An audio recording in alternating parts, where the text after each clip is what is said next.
Minha gente, as exigências da lei determinam muitas coisas para o motoboy. E claro, todas são necessárias. Tem que ter no mínimo 21 anos de idade, carteira de habilitação na categoria A, né, com pelo menos 2 anos aí também de curso, de 30 horas. Enfim, é uma infinidade, né, de exigências. Quando falamos de benefícios e direitos dessas categorias, são vários também, mas nem todos são atendidos. E a gente vê muito atraso de salário, ausência de auxílio alimentação, excesso de trabalho, ou passa da hora e sem aquele pagamento de horas extras. E a gente sabe também, já noticiamos inclusive aqui no Cidade Alerta, assaltos e agora acabamos de ver agressões. Isso tudo demonstra, né, a exposição e a falta de segurança para esses motoboys. E aí, para entender esses direitos e os deveres também, é claro, dessa categoria, e para saber como amparar esses trabalhadores, eu convidei aqui o Eduardo Ribeiro, a nossa equipe de reportagem, né, a nossa equipe aqui da TV Atalaia. A gente convidou o Eduardo Ribeiro, ele é advogado trabalhista, já vai aparecer aqui na sua tela. Olá, Eduardo, boa noite, seja muito bem-vindo. A gente ficou muito assustado, viu, Eduardo, com esse caso. E eu já adianto essa primeira pergunta, né? Qual a responsabilidade de todas as pessoas envolvidas nesse caso?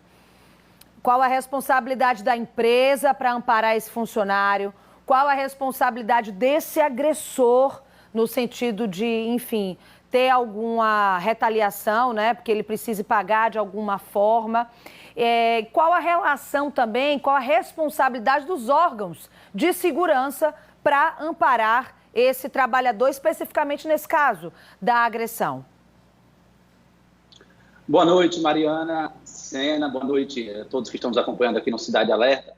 Mariana, veja, do ponto de vista da empresa, compete a ela garantir a segurança dos seus trabalhadores, dos seus funcionários. Qualquer sofrimento e lesão do trabalhador no ambiente de trabalho é passível de indenização. A priori, identifica-se o abalo psicológico do caso desse rapaz, decorrente justamente da ameaça e do dano físico que foi comprovado pelas imagens que nós acompanhamos. Do ponto de vista do agressor, inicialmente a gente identifica que há uma lesão corporal, um crime, né, de lesão corporal leve, mas se os traumas perdurarem por mais de 30 dias, aí pode se tornar uma lesão corporal de natureza grave, melhor dizendo.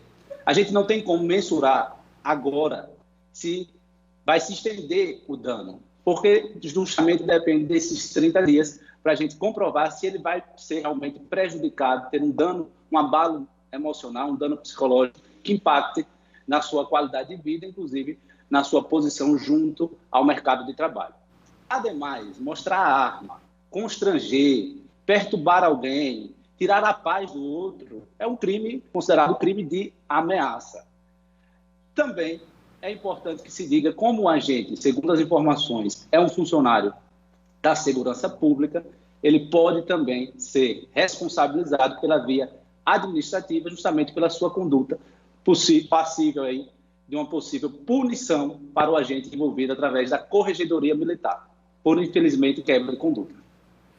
Se confirmado que ele é policial militar, porque existe aí, né, essa fala de que ele seria policial militar, a própria vítima, né, fala sobre isso. Não foi confirmado para a gente, a nossa produção aqui entrou em contato, inclusive, com a assessoria, mas ainda não foi informado. O que nos foi dito é que a Corregedoria está apurando se, de fato, ele faz parte da Polícia Militar. E aí eu queria ampliar agora, Eduardo, no sentido da categoria em si, não especificamente nesse caso que a gente acompanhou. Qual a condição trabalhista hoje desses motoboys? Eles são contratados, carteira assinada, como a gente chama, o CLT? Eles são o MEI, que tem um valor, né, de ganho mensal mínimo aí, ou é anual, que é o microempreendedor individual, que já não é configurado aí como carteira assinada. Qual a condição hoje desses trabalhadores? Olha, Mariana, a Lei 12.997 de 2014, ela alterou o artigo 193, adicionando o parágrafo 4º, que confere direito justamente ao trabalhador em motocicletas, que é o caso em questão, ao adicional de periculosidade. Então, neste caso, pode sim, nesse caso, devido o mototaxista, né, o agente aí envolvido, pode sim ser adicionado a ele o auxílio de periculosidade. Em relação à condição de trabalho, ele é MEI, ele é carteira assinada, ele é um CLT? Nós precisamos identificar o caso específico, qual é a ação, qual é o envolvimento aí da empresa com o trabalhador. Ele pode ser um prestador de serviço, como pode também ser um contratado da empresa aí, da farmácia, no caso em questão. Então, aí teremos que analisar o caso específico. Juridicamente, assim, no âmbito, pode ser as duas coisas, então, é isso que você traz pra gente. Isso depende da relação. Então, não... Depende da relação de trabalho. Certo. Isso. Inclusive, desde que depende da relação de trabalho, e aí há essa inclusão, né, na CLT do adicional de periculosidade, justamente porque o mototáxi, a pessoa que trabalha numa motocicleta, eles são considerados atividades perigosas. Por isso, a exigência do adicional de 30% para o caso de motoboy, de motofrete, mototáxi e demais desta categoria. Eu queria te perguntar ainda dessa forma mais ampla, né? Falando da categoria, então você já traz para a gente que pode ser, eles podem ter, mas não é obrigado, esse adicional de periculosidade. Aí você me conserta se eu estiver reproduzindo. Mariana, você me ouve? Ouço. Alô? Será que ele não me ouve, gente? Agora. Pronto. Agora eu vou te ouvir. Eu vou recapitular aqui, viu, Eduardo? Porque eu gosto que fique tudo bem clarinho para ver se a gente entendeu direito. Então, você traz para a gente que o trabalhador, ele pode ter dois mecanismos aí para ser contratado. Pode ser o CLT e pode ser também através do MEI. E você traz para a gente que não é obrigado ter esse adicional de periculosidade. Ou é obrigado? Essa parte eu não entendi. Desculpa, eu não estou lhe ouvindo. Oh, gente, infelizmente ele não está me ouvindo. Agora, Mariana, eu estou lhe ouvindo. Sobre o adicional de periculosidade que você fala, né?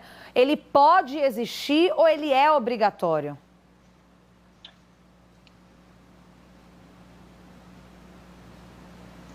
É uma pena, não estou lhe ouvindo. Consegue repassar para ele, não, meu diretor? Hoje eu estou com o Bruno aqui, de repente ele pode conseguir passar.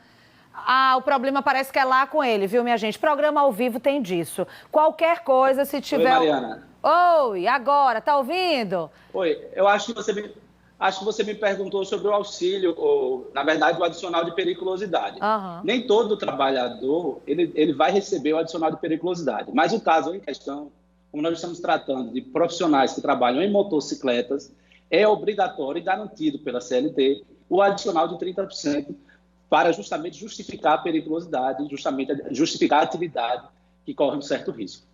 Trabalhador que se sentir, Eduardo, de alguma forma inseguro nas ruas ou que está tendo alguma divergência nessa relação de trabalho, o que é que ele pode fazer na prática para ser amparado? Ele vai reivindicar os seus direitos junto à Justiça do Trabalho, né, e pleitear melhores condições para a prestação do seu serviço. Certo. Muito obrigada pelas informações, minha gente. Eu conversei com Eduardo Ribeiro, ele é advogado criminalista.